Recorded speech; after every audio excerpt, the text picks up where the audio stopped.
إن الحمد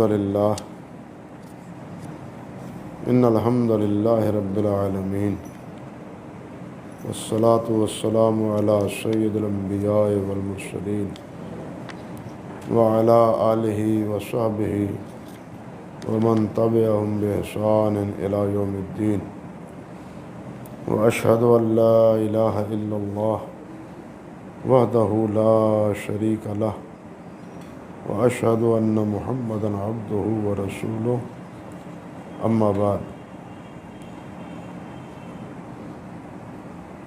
آج نماز میں اللہ سبحانہ و تعالیٰ کی توفیق سے پہلے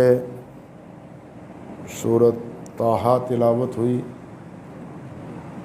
اس کے بعد سورۃ الانبیاء پڑھی گئی اور اس کے بعد کچھ حصہ سورۃ الحج کا بھی الحمدللہ تلاوت ہوا ہے۔ یہ سورۃ طٰہٰ اور سورۃ انبیاء دونوں مکی صورتیں ہیں اور دونوں میں قدر مشترک مسئلہ یہی اللہ سبحانہ و تعالیٰ کی توحید اور اللہ کی وحدانیت کا ہے۔ قرآن مجید میں یہاں سورۃ طٰہٰ کی ابتدا میں اللہ سبحانہ و تعالیٰ نے ارشاد فرمایا ہے کہ ما انزلنا علیک القرآن لتشقی الا تذکرۃ لمن یخشی، اللہ اکبر کبیرہ، کہ ہم نے آپ پر قرآن کو نازل کیا ہے تو کسی مصیبت یا کسی مشکل میں مبتلا کرنے کے لیے نہیں کیا۔ قرآن کے نازل کرنے کا یہ مقصد ہے کہ جو اللہ سے ڈرتے ہیں انہیں نصیحت کی جائے، انہیں قرآن پڑھ کے سنایا جائے اور قرآن مجید کے ذریعے اللہ سبحانہ و تعالیٰ کی عظمت اور اللہ رب العزت کی کبریائی وہ باور کروائی جائے۔ اصل مقصد تو یہی ہے قرآن مجید کا کہ جو اللہ سے ڈرنے والے ہیں ان کے دلوں میں مزید اللہ سبحانہ و تعالیٰ کی خشیت اور اللہ ذوالجلال کے عذاب کا خوف یہ پیدا ہو تاکہ وہ معصیت سے، نافرمانی سے بچ پائے۔ اور جو نافرمان ہیں، کفار ہیں، مشرکین ہیں یا منافقین ہیں، ان کے لیے ہم نے آپ کو نذیر بنا کے، ڈرانے والا، خبردار کرنے والا بنا کے بھیجا ہے۔ آپ ان کو خبردار کرتے ہیں کہ اگر یہی روش تمہاری باقی رہی اسی طرح تو تمہارے لیے اللہ سبحانہ و تعالیٰ نے جہنم تیار کی ہے۔ یہ مقصد ہے قرآن مجید کے نازل کرنے کا۔ اور ساتھ یہ بھی فرمایا کہ تنزیلا ممن خلق الارض والسماوات العلی، کہ یہ اللہ سبحانہ و تعالیٰ کا نازل کیا ہوا ہے، اس اللہ نے اس کو نازل کیا ہے جس نے زمین کو اور آسمانوں کو، جو بلند ہے آسمان، ان کو پیدا کرنے والا ہے۔ یعنی اللہ رب العزت نے ہی اس کو اتارا ہے، یہ اللہ کے علاوہ کسی اور کا کلام نہیں ہے، اللہ کا یہ کلام ہے اور اللہ رب العزت نے نازل فرمایا ہے۔ لہو ما فی السماوات و ما فی الارض الرحمن علی العرش استوی، وہ رحمان جو عرش پر مستوی، عرش کے اوپر ہے، ساری مخلوق نیچے ہے اور سب سے اوپر اللہ رب العزت کا عرش، اور عرش کے اوپر اللہ رب العزت ہے، جس طرح پہلے بھی ایک روز پہلے میں آپ سے عرض کر چکا ہوں، ذکر کر چکا ہوں۔ لہو ما فی السماوات و ما فی الارض وما بینہما وما تحت الثری، اسی کی بادشاہت، اسی کی ملک، اسی کے وہی کار پرداز ہے، آسمانوں میں بھی، زمین میں بھی، اور زمین و آسمان کے مابین جو کچھ بھی ہے، وما تحت الثری، اور جو انتہائی زمین کے نیچے ہے، ہر چیز پر اللہ سبحانہ و تعالیٰ کی بادشاہت ہے، اللہ ذوالجلال والاکرام کی حکمرانی ہے۔ اور فرمایا کہ وَإِن تَجْهَرْ بِالْقَوْلِ فَإِنَّهُ يَعْلَمُ السِّرَّ وَأَخْفَى، اگر آپ اونچی بات کریں یا آہستہ بات کریں، اللہ سبحانہ و تعالیٰ آہستہ کی ہوئی بات کو بھی جانتا ہے، اس سے واقف ہے، اور جو آہستہ کی جائے بات کوئی اور انسان سنے نہ سنے، لیکن اللہ سبحانہ و تعالیٰ اس کو بھی سننے والے ہیں۔ اللہ اکبر کبیر، اللہ لا الہ الا ہو لہ الاسماء الحسنی، اللہ کے علاوہ کوئی الہ نہیں اور اس کے بڑے اچھے اچھے نام ہیں۔ اللہ اکبر کبیر، یہ ابتدا ہے سورۃ طٰہٰ کی، جس میں اللہ وحدہ لا شریک نے اپنی وحدانیت، اپنی قدرت کاملہ اور اپنے تمام زمین و آسمان اور اس کے مابین جو کچھ ہے اس پر اپنی ملکیت اور بادشاہت کا اظہار کیا ہے۔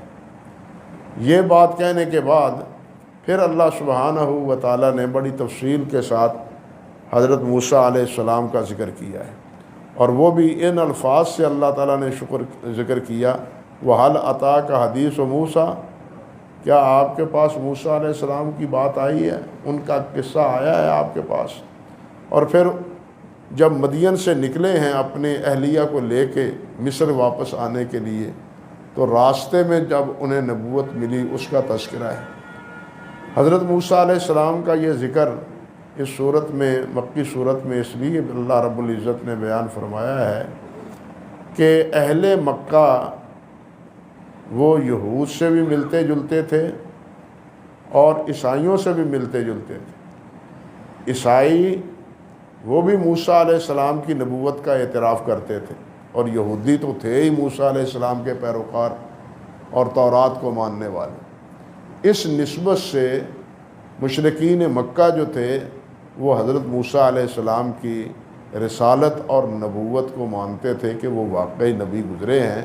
یہ دونوں امتیں موسیٰ علیہ السلام کی نبوت کا اعتراف کرتی ہیں، اور اس پورے قصے میں بنی اسرائیل اپنے اہل مکہ کو جھنجھوڑا گیا ہے اور انہیں خبردار کیا گیا ہے کہ تم مختلف بھانت بھانت کی بولیاں بولتے ہو میرے نبی صلی اللہ علیہ وسلم کے بارے میں کہ یہ نبی کس طرح ہو سکتا ہے، یہ نبی تو ہونا ہی نہیں چاہیے، نبی تو ہونا چاہیے کہ کوئی صاحب ثروت، صاحب مال، صاحب جاہ و جلال، یہ یتیم آدمی اور یتیم پلنے والا جس کا نہ کوئی آگا ہے نہ کوئی پیچھا ہے، انا للہ و انا الیہ راجعون، جس طرح کہ آپ کو وہ معاذ اللہ ثم استغفر اللہ ابتر کہتے تھے، ایسے آدمی پر اللہ کا کلام نازل ہوا، یہ کیسے ہو سکتا ہے؟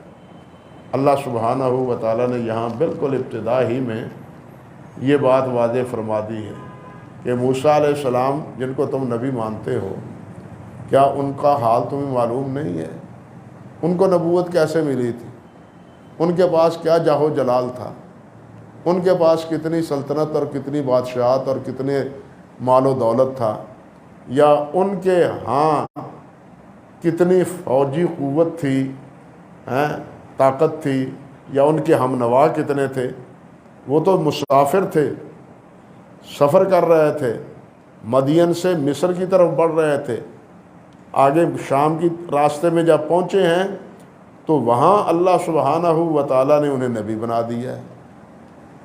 وہ تو گئے تھے اصل میں آگ لینے کے لیے، سردی کا موسم تھا، اہلیہ نے کہا کہ سردی لگ رہی ہے، اللہ سبحانہ و تعالیٰ کے پیغمبر حضرت موسیٰ علیہ السلام فرماتے ہیں ٹھہرو، یہ مجھے آگ معلوم ہوتی ہے، میں اس کا پتہ کرتا ہوں تاکہ آگ میں لاؤں اور اس کو تاپوں میں بھی اور آپ بھی، تاکہ سردی سے ہم بچ سکیں۔ لیکن گئے تھے آگ لینے کے لیے، اللہ سبحانہ و تعالیٰ نے موسیٰ علیہ السلام کو نبوت سے سرفراز فرما دیا اور فرمایا اننی انا اللہ لا الہ الا انا فاعبدنی واقم الصلاۃ لذکری۔ موسیٰ میں اللہ ہوں، میرے علاوہ کوئی الہ نہیں ہے، اور ساتھ میری عبادت کرو اور نماز قائم کرو، میرے ذکر کے لیے نماز پڑھو۔ یہ موسیٰ علیہ السلام کو اللہ ذوالجلال فرماتے ہیں، حکم دیتے ہیں۔ اور اللہ رب العزت نے یہ بھی پھر اس وقت پوچھا کہ ما تلک بیمینک یا موسیٰ، قال ہی عصایا۔ معاذ اللہ، اللہ ذوالجلال کو پوچھنے کی ضرورت تو نہیں، وہ تو ہر چیز کو جانتا ہے، لیکن موسیٰ علیہ السلام کو باور کروانا تھا کہ یہ عصا ہے، یہ عصا ہے میرے ہاتھ میں، کیونکہ اسی عصا نے ابھی کوئی اور روپ دھارنا ہے، ایک اور روپ دھارنا ہے۔ موسیٰ علیہ السلام یہ نہ سمجھ لیں کہ یہ میں کیا لیے پھرتا ہوں، پہلے ان کو باور کروایا کہ تمہارے ہاتھ میں کیا ہے۔ تو موسیٰ علیہ السلام نے عرض کیا یا اللہ یہ تو لاٹھی ہے اور میں اس سے مختلف کام لیتا ہوں، یہ میرے کام آتی ہے۔ اللہ سبحانہ و تعالیٰ نے فرمایا کہ فَأَلْقِهَا یا موسیٰ، اس کو زمین پر پھینک دو، زمین پر پھینکو۔ وہ جب زمین پر پھینکی فَإِذَا هِيَ حَيَّةٌ تَسْعَىٰ، تو وہ بھاگتا ہوا ایک سانپ بڑا وہ موسیٰ علیہ السلام کو نظر آیا کہ یہ تو سانپ بن گیا ہے، لاٹھی تھی یہ سانپ بن گیا ہے۔ قال خذها ولا تخف، اللہ پاک نے فرمایا خوف نہ کھاؤ، ڈرو نہ، یہ سانپ بھی ہے تو اس کو پکڑ لو، یہ پکڑو گے تو پھر لاٹھی کی لاٹھی رہے گی۔ اللہ فرماتے ہیں سنعیدها سیرتها الاولی، تم پکڑو گے، ہاتھ لگاؤ گے تو یہ سانپ نہیں رہے گا، بلکہ پھر کیا بن جائے گا؟ لاٹھی بن جائے گی۔ اس کی جو پہلی سیرت ہے، پہلی حالت ہے، وہ اسی حالت میں یہ سانپ لاٹھی کی صورت جو ہے نا وہ تیرے ہاتھ میں آئے گی۔ اللہ اکبر کبیرہ۔ یہ سیرت کا لفظ یہاں اس معنی میں کہ جس پر سیرت کہتے ہیں اس چیز کو جس پر انسان حالت گزارتا ہے، اپنی زندگی گزارتا ہے، اس پر سیرت کا اطلاق ہوتا ہے۔ سیرت یہاں پہلے لاٹھی تھی، پھر سانپ بن گئی، ہاتھ لگایا تو پھر دوبارہ پھر لاٹھی بن گئی، اور اسی کو اللہ سبحانہ و تعالیٰ نے سیرت کے لفظ سے تعبیر کیا ہے کہ اس کی اصل حالت کیا تھی؟ لاٹھی کی تھی۔ اللہ اکبر کبیرہ۔ ایک دور تھا، ایسے بات ذہن میں آئی کہ اکثر و بیشتر ہمارے مساجد میں، مدارس میں یا عام پبلک پارکوں میں سیرت طیبہ پر جلسے ہوتے تھے۔ شاید آپ کو یہ بات، اشتہارات کا موضوع سیرت طیبہ ہوتا تھا، نبی علیہ الصلوۃ والسلام کے احوال، آپ کا اخلاق، آپ کی تعلیمات، یہ موضوع ہوتا تھا سیرت طیبہ کا۔ لیکن آج وہ موضوع ہی بدل گیا ہے، آج وہ بالکل موضوع بدل گیا۔ آج صرف ایک موضوع رہا ہے، اور وہ کیا ہے؟ میلاد مصطفیٰ۔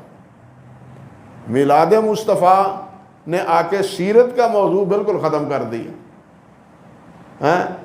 اب میلاد مصطفیٰ میں نبی علیہ الصلوۃ والسلام کی پیدائش کا، آپ کے بچپنے کا، آپ کے شیر خارگی کا اور نبوت سے پہلے کے واقعات کا تذکرہ وہ میلاد کے نام پر ہوتا ہے۔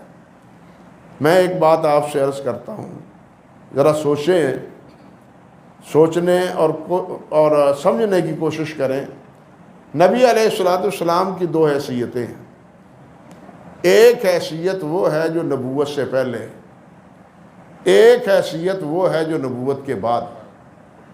نبوت سے پہلے کیا ہے اور نبوت کے بعد کیا ہے؟ پہلے نبی علیہ الصلوۃ والسلام محمد الرسول اللہ نہیں ہے، پہلے محمد بن عبداللہ ہے، اور جب نبوت ملی ہے تو اب یہی محمد بن عبداللہ محمد الرسول اللہ بنے صلی اللہ علیہ وسلم۔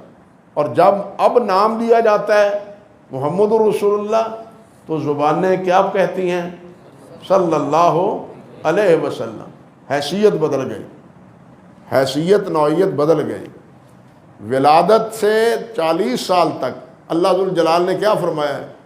والذی بعث فی الامیین رسولا منہم یتلو علیہم آیاتہ ویزکیہم ویعلمہم الکتاب والحکمہ وإن کانوا من قبل لفی ضلال مبین۔ نبوت سے پہلے کوئی جھگڑا نہیں تھا۔ قرآن نے کہا ہے کہ گمراہی تھی، نبوت سے پہلے گمراہی تھی، کفر تھا، شرک تھا۔ وہاں اس وقت ایمان کا اور کفر کا کوئی جھگڑا نہیں تھا، وہاں منافقت کا اور اخلاص کا کوئی اختلاف نہیں تھا، وہاں نبی علیہ الصلوۃ والسلام کے ساتھ بھی کسی کا کوئی اختلاف نہیں تھا، بلکہ سب آپ کو آپ اپنے سر کا تاج سمجھتے تھے۔ نبی علیہ السلام کو اپنے سر کا تاج سمجھتے تھے، آپ سے فیصلے لیتے تھے اور آپ کو صادق اور امین کہتے تھے، اور آپ کے اخلاق اور کردار کے مداح تھے۔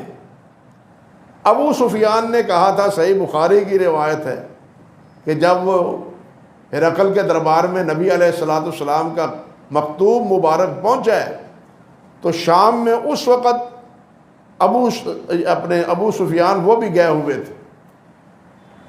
ہرقل نے پوچھا کہ یہ خط آیا ہے مدینہ سے، مدینہ طیبہ سے خط آیا ہے، اور خط بھی آیا ہے من محمد رسول اللہ سے، یہ محمد عرب کے رہنے والے ہیں، عرب میں سے کوئی قافلہ آیا ہے یہاں، تو اس قافلے والوں کے کسی سردار کو بلاؤ، اس سے کچھ چیزیں معلوم کریں۔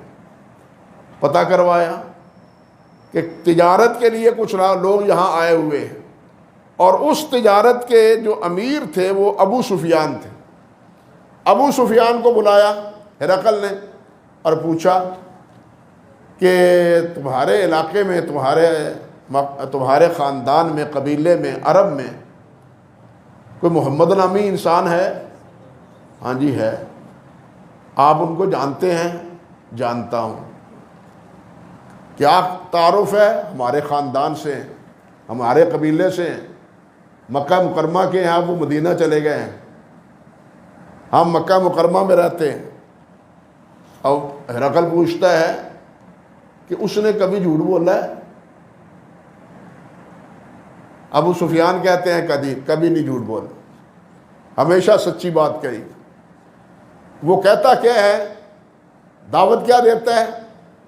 وہ دعوت دیتا ہے کہ اللہ کی بندگی کرو، اللہ کی عبادت کرو، یہ دعوت دیتا ہے، اور اللہ کے بندوں پر رحم کھاؤ، یہ دعوت دیتا ہے۔ اچھا تمہارا اور ان کا کبھی جھگڑا بھی ہوا ہے؟ ہاں جی لڑائی ہوئی ہے۔ تو لڑائی ہونے کے نتیجے میں کیا ہوا؟ وہ کامیاب کبھی ہوتے ہیں، کبھی ہم بھی کامیاب ہو جاتے ہیں۔ اچھا یہ بھی بتلاؤ کہ جو ان کے حلقہ اثر میں آتے ہیں وہ ان کو چھوڑ کے پھر دوبارہ تمہارے حلقے میں بھی آ جاتے ہیں، مرتد ہو جاتے ہیں دوسرے لفظوں میں؟ ابو سفیان کہتے ہیں بالکل نہیں، جو ان کو مل جاتا ہے پھر انہی کا ہو کے رہ جاتا ہے، پھر وہ ان سے پلٹتا نہیں، پھر انہی کے دام کا اسیر ہو جاتا ہے۔ ہرقل کہتا ہے میں گواہی دیتا ہوں کہ یہ واقعی اللہ کا رسول ہے، کیونکہ اللہ کا رسول کبھی جھوٹ نہیں بولتا، اللہ کا رسول اچھی تعلیم دیتا ہے، اچھے اخلاق کا مالک ہوتا ہے۔ یہ لمبی روایت ہے صحیح مسلم کی ابتدا، صحیح بخاری کی ابتدا میں۔ کہنے کا مقصد یہ تھا کہ ابو سفیان یہ وہ ہے جو جنگ احد میں مشرکین مکہ کا کیا تھا؟ امیر لشکر تھا، امیر لشکر تھا، اور وہ صاف صاف نبی علیہ الصلوۃ والسلام کی تعریف کرتا ہے، اور آپ کے عالی نسب، عالی اخلاق، اعلیٰ تعلیم اور اعلیٰ پوزیشن، اس کا اعتراف اور اظہار کرتا ہے۔ یہ سب کو اس کا اعتراف تھا، بلکہ آپ نے سنا بھی ہوگا، پڑھا بھی، پڑھنے والوں نے پڑھا بھی ہوگا کہ جس رات آپ نے ہجرت کی ہے، حضرت علی کو اپنے بستر پر سلایا ہی تھا نا، اور کیا کہا تھا؟ علی یہ امانتیں فلاں فلاں کی ہیں، ان کو دے کے واپس میرے پاس مدینے آ جانا، یا مدینے آ جانا، یہ امانتیں دے کے۔ وہ سارا مکہ سوائے ہاشمیوں کے سارے مکے کے جتنے قبائل تھے ان کا ایک ایک نوجوان آپ کو شہید کرنے کے لیے دروازے پر کھڑا ہے، اور گھر کا پورے کا محاصرہ کیے ہوئے ہیں کہ جو ہی یہ گھر سے نکلیں ہم ان کو شہید کر دیں۔ منصوبہ یہ تھا، لیکن نبی علیہ السلام کے دیانت اور امانت کا اتنا یقین تھا کہ ان حالات میں بھی انہوں نے اپنی امانتیں ابو جہل کے پاس نہیں رکھی تھی یا کسی اور کافر کے پاس نہیں رکھی تھی، محمد رسول اللہ کے پاس رکھی تھی۔ وہ سمجھتے تھے کہ ان سے بڑا دیانت دار اور امانت دار اور کوئی نہیں ہے۔ تو عرض کرنے کا مقصد یہ تھا کہ مکے والوں کو یہ سمجھایا گیا ہے کہ ایک طرف تو تم نبی علیہ السلام کی اس عظمت کا اعتراف کرتے ہو، اور دوسری طرف کہتے ہو کہ جناب یہ تو یتیم ہے، اس کے گھر قرآن کیسے نازل ہوا؟ لولا انزل ھذا القرآن علی رجل من القریتین عظیم، یہ کسی بڑے امیر کے گھر قرآن نازل ہونا چاہیے تھا، اور جب یہ قرآن نازل ہوتا تو فرشتے ان کے مؤید ہوتے ہیں، جس طرح بادشاہ آتے ہیں ان کے اردا گرد جناب آج بھی کیا ہوتے ہیں جناب، گاڑیاں آگے بھی ہوتی ہیں اور پیچھے بھی ہوتی ہیں، پروٹوکول ہوتا ہے، تو ان کے ہاں بھی جناب اسی طرح ایک لاؤ لشکر ہوتا۔ اللہ ذوالجلال والاکرام نے فرمایا موسیٰ علیہ السلام کو نبی بنایا ہم نے، ان کے پاس کوئی لاؤ لشکر تھا؟ وہ تو اکیلے تھے۔ محمد رسول اللہ تو پھر اپنے خاندان میں تھے، لیکن وہ تو تھے ہی مسافر اور تھے بھی اکیلے۔ میں نے ان کو نبی بنایا یا نہیں بنایا؟ اگر ان کو تم نبی مانتے ہو تو میرے نبی محمد صلی اللہ علیہ وسلم کو تم نبی کیوں نہیں مانتے؟ یعنی اس پس منظر میں اللہ ذوالجلال نے یہ سارا واقعہ، اور پھر موسیٰ علیہ السلام تن تنہا، پھر ان کے کہنے پر موسیٰ علیہ السلام کے ساتھ حضرت ہارون علیہ السلام کو بھی نبوت اللہ نے عطا فرما دی۔ موسیٰ علیہ السلام نے عرض کیا کہ یا اللہ میرے بھائی کو، میں تو کمزور ہوں، اس میں کچھ کمزوریاں ہیں، میری زبان میں کچھ رکاوٹ ہے، رب اشرح لی صدری ویسر لی امری واحلل عقدۃ من لسانی، یہ کمزوری میری دور کر دیجئے۔ اللہ سبحانہ و تعالیٰ نے یہ کمزوری بھی دور کر دی، اور ان کے درخواست پر، دعا پر، مانگنے پر حضرت ہارون علیہ السلام کو بھی کیا نبی بنا دیا۔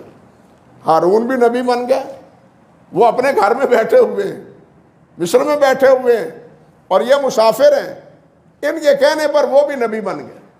اب فرعون کے دربار میں یہ دونوں جاتے ہیں، فرعون کو جا کے اللہ وحدہ لا شریک کی وحدانیت کا اظہار کرتے ہیں، اور اظہار کرنے کے ساتھ ساتھ یہ بھی کہتے ہیں کہ میری قوم ہے بنی اسرائیل، ان کو آزاد کر دو، میرے حوالے کر دو، ان کو تم نے غلام بنا رکھا ہے، ان کو چھوڑ دو اور میرے حوالے کر دو۔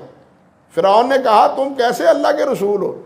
فرعون کو اللہ سبحانہ و تعالیٰ کے پیارے پیغمبر حضرت موسیٰ علیہ السلام نے کہا کہ میں اگر کوئی دلیل بین تمہارے پاس لاؤں تو کیا خیال ہے، مانو گے یا نہیں مانو گے؟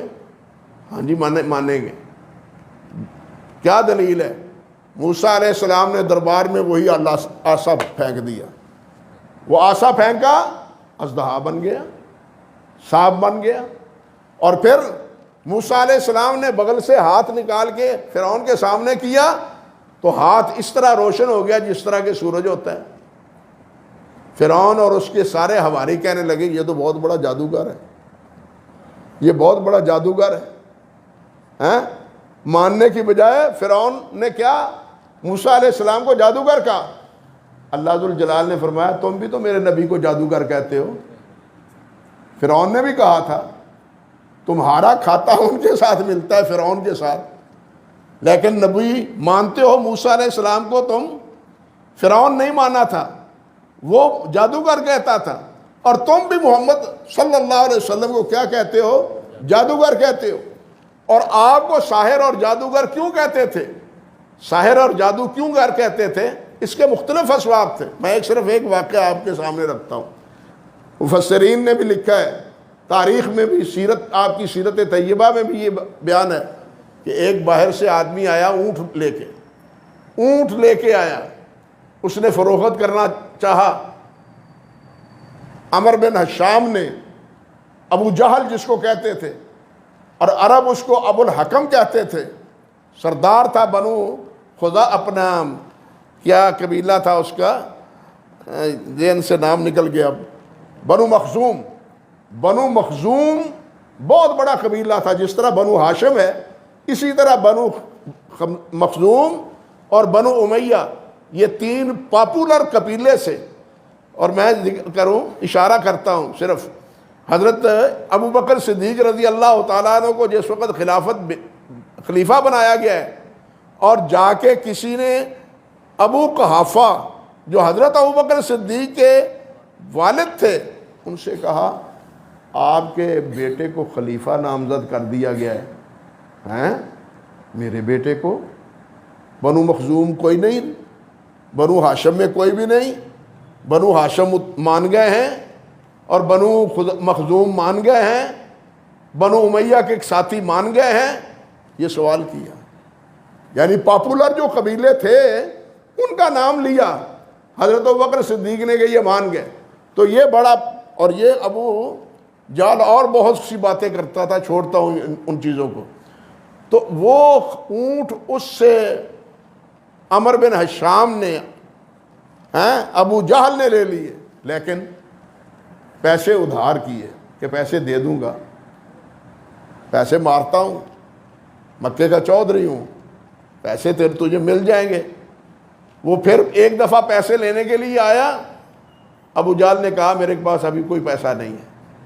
وہ بیت اللہ گیا، بیت اللہ میں مکے کے سردار بیٹھے تھے، ان سے جا کے کہنے لگا کہ میرے پیسے عمر بن ہشام سے لے کے دو بھائی، تمہارا چودھری ہے، اس سے پیسے لے کے دو.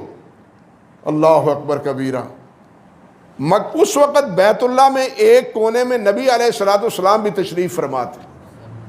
انہوں نے کہا او جڑا بندہ بیٹھا ہے نا وہ تینوں پیسے لے کے دے گا، وہ کو چلے جا، اس کے پاس چلے جاؤ، وہ پیسے لے کے دے گا تمہیں. انہوں نے اصل میں کی شرارت، استہزاء، مذاق اڑایا کہ ابو جہل سے آپ کہیں گے تو نئی لڑائی شروع ہو جائے گی اور ہمارا بھی کام جو ہے نا وہ بن جائے گا محمد صلی اللہ علیہ وسلم کے خلاف. اب کیا ہے، وہ آدمی نبی علیہ السلام کی خدمت میں حاضر ہوا کہ جی وہ عمر بن ہشام پیسے نہیں دیتا، پیسے لے کے دیں آپ. نبی علیہ السلام اسی وقت اٹھ کھڑے ہوئے، چلو چلو اس کے گھر چلتے ہیں. جا کے دروازہ کھٹکھٹایا، عمر بن ہشام ہی نکلا. فرمایا اس کے پیسے کیوں نہیں دیتے، اس کے پیسے کیوں نہیں دیتے؟ عمر بن ہشام کہتا ہے او جی میں ابھی لا کے دیتا ہوں، میں ابھی لا کے دیتا ہوں. گھر جاتا ہے اور جا کے سارے پیسے لا کے اس آدمی کو پکڑا دیتا ہے. اور لطف کی بات یہ ہے کہ وہ جو مشرکین وہاں مکے میں بیٹھے ہوئے تھے نا بیت اللہ میں، انہوں نے ایک آدمی پیچھے سے بھیجا، جاؤ جا کے تماشا دیکھو بنتا کیا ہے، تماشا دیکھو بنتا کیا ہے. اس نے بھاگے بھاگے واپس آ کے رپورٹ دی، او ہو وہ تو کام ہی سارا خراب ہو گیا، پیسے محمد نے لے کے دے دیے ان کو. کوئی ابو جہل تو بول ہی نہیں سکا کچھ. اللہ اکبر کبیرہ. واپس جب آئے ملے، سردار صاحب آج کیا بات تھی، ہمارا پروگرام تو کچھ اور تھا، آپ نے پیسے ہی دے دیے، آپ نے پیسے دے دیے فوراً. ابو جہل کہنے لگا پیسے نہ دیتا تو اور کیا کرتا. میرے سامنے تو ایسا محسوس مجھے ہوا تھا کہ دو بڑے منہ کھولے ہوئے شیر میرے سامنے کھڑے ہیں، اور اگر میں پیسے دینے کا انکار کروں تو وہ مجھ پر حملہ آور ہوں گے اور مجھے مار دیں گے. میں تو ڈرتا ہوا پیسے دے کے آیا ہوں. اس قسم کے واقعات سے وہ کہتے تھے محمد جادوگر ہے، معاذ اللہ ثم استغفر اللہ. حالانکہ یہ اللہ سبحانہ و تعالیٰ کی اعانت اور اللہ ذو الجلال والاکرام کا فضل تھا، اور آپ کی کیا تھی، آپ کا کیا تھا، معجزات میں یہ چیزیں شامل تھیں. تو عرض کرنے کا مقصد یہ تھا کہ اللہ ذو الجلال والاکرام نے فرمایا کہ تم موسیٰ علیہ السلام کے بارے میں نبی ہونے کا اقرار کرتے ہو. فرعون نے ان کو بھی کہا تھا، کیا کہا تھا، جادوگر. اور تم محمد صلی اللہ علیہ وسلم کو بھی کیا کہتے ہو، جادوگر کہتے ہو. تمہارا ناتا اسی فرعون کے ساتھ ہے، تم بھی فرعون کے ہم فکر اور ہم ذہن ہو. یعنی اس طرح جو فرعون کے بارے میں اللہ سبحانہ و تعالیٰ نے پھر بتلایا کہ اسی فرعون کے ساتھ موسیٰ علیہ السلام کا آخری مرحلہ جب آیا تو فرعون کہنے لگا آمنت باللہ، میں اللہ پر ایمان لے آیا، اس اللہ پر ایمان لے آیا جو کہ موسیٰ اور ہارون کا نبی اللہ ہے، میں اس کو ایمان گیا۔ فرعون اور سارا لشکر اس غرق ہو گیا، لیکن اس کا یہ آخری وقت اقرار وہ بھی اس کے کام نہ آیا۔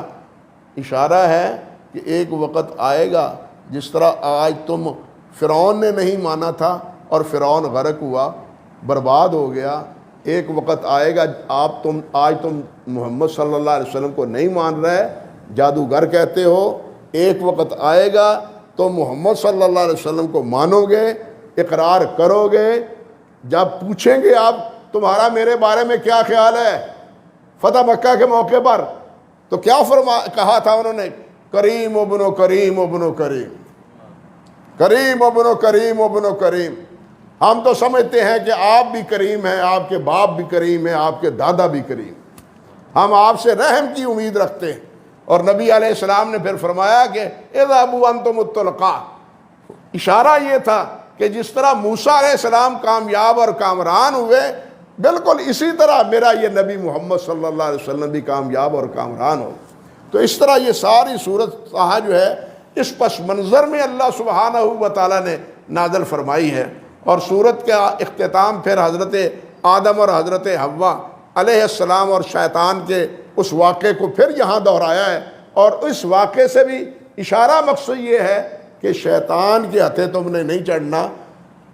جس طرح کہ آدم علیہ السلام غلطی سے شیطان کی بات مان گئے تھے اور پھر انہیں پچھتانا پڑا تھا، خبردار شیطان کی تابع داری تم نے نہیں کرنی۔ شیطان کے پیچھے نکلو گے تو پھر سوائے اپنے باپ کے جس طرح باپ تمہارا پریشان ہوا تھا اسی طرح تم کو بھی پریشان ہونا پڑے گا۔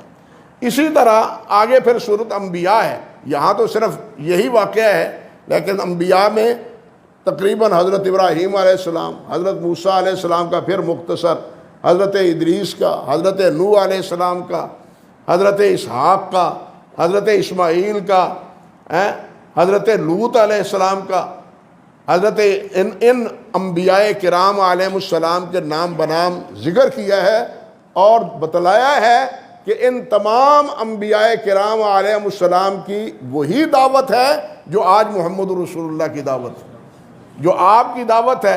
ابراہیم کی بھی وہی دعوت، بلکہ تمہارے جد اعلیٰ جن کو تم کہتے ہو ہمارے جد اعلیٰ تھے، اور انہوں نے تو بت پاش کیے تھے، آج تم بتوں کی پوجا کر رہے ہو اور ان کا اپنا بت بنایا ہوا ہے تم نے۔ کتنے احمق ہو تم۔ ابراہیم علیہ السلام جن کو تم اپنا جد امجد سمجھتے ہو، انہوں نے بتوں کو پاش کیا تھا، اور آج تم اس کے الٹا کہتے ابراہیمی ہو لیکن بتوں کی پوجا کرتے ہو۔ یعنی یہ الزام دیا ہے مشرکین مکہ کو، اور دوسرے انبیاء کرام علیہ السلام کا بھی ذکر کیا ہے۔ اللہ تبارک و تعالیٰ نے یہ سارے واقعات یہاں سورۃ انبیاء میں بیان فرمائے ہیں، اور کہا ہے کہ یہ سارے کے جتنے بھی انبیاء ہیں سب کے سب اللہ سبحانہ و تعالیٰ کے تابعدار اور اللہ ذوالجلال کے فرمانبردار رہے ہیں۔ اور ساتھ یہ انہم کانوا یسارعون فی الخیرات ویدعوننا رغبا ورہبا وکانوا لنا خاشعین، یہ سب ہم سے ڈرنے والے تھے، نبی ہونے کے باوجود یہ نیکی میں سبقت لے جانے والے تھے اور مجھ کو پکارتے تھے رغبا ورہبا، مجھ سے امیدوار ہوتے ہوئے بھی اور مجھ سے ڈرتے ہوئے بھی۔ انبیاء ہونے کے باوجود ان کے دل میں ڈر تھا اللہ ذوالجلال والاکرام کا، اور تم بے خوف ہوئے بیٹھے ہو۔ وہ نبی ہو کے ڈرتے رہے اور تم بے خوف ہو گئے ہو۔ آگے پھر اللہ سبحانہ و تعالیٰ نے وارننگ کے طور پر یہ بات فرمائی کہ انکم وما تعبدون من دون اللہ حسب جہنم انتم لہا واردون۔ یاد رکھو جن کو تم پوجتے ہو نا اللہ رب العزت کے علاوہ، تم اور وہ تمہارے معبود، یہ سب جہنم میں جائیں گے، یہ سب جہنم میں جائیں گے۔ لو کان ہؤلاء آلہۃ ما وردوہا، اللہ فرماتے ہیں اگر یہ معبود ہوتے تو جہنم میں جاتے ہیں، یہ معبود ہوتے تو جہنم میں جاتے۔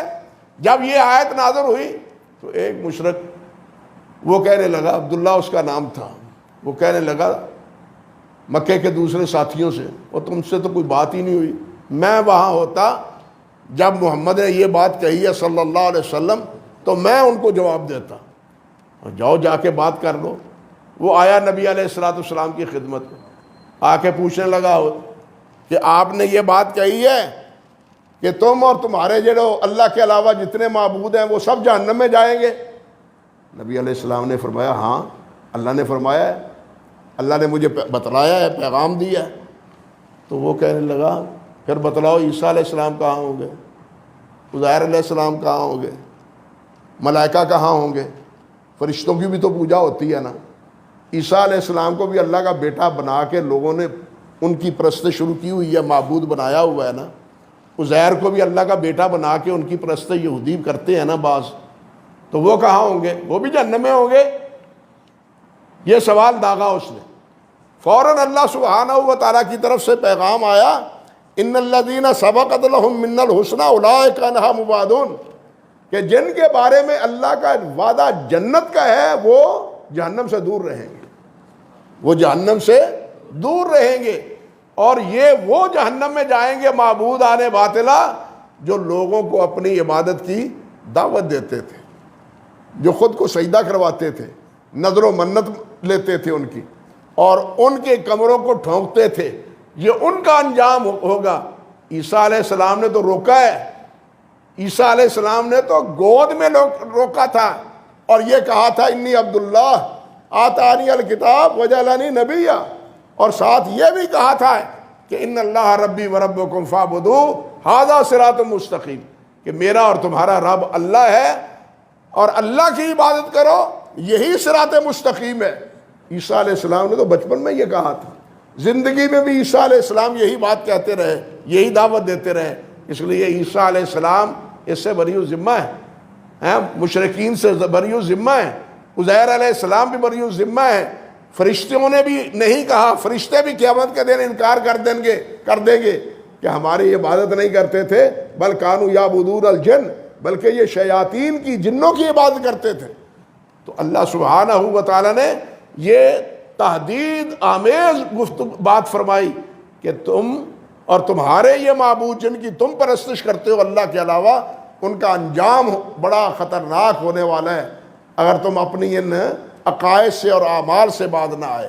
یہ موضوع ہے خلاصتاً سورت الانبیاء کا۔ اس کے بعد سورت حج ہے، وہ جب کل مکمل ہوگی تو اس کے بارے میں بھی انشاءاللہ اللہ نے تو توفیق عطا فرمائی کچھ باتیں عرض کرنے کی کوشش کریں گے۔ وآخر دعوانا ان الحمد للہ رب العالمین۔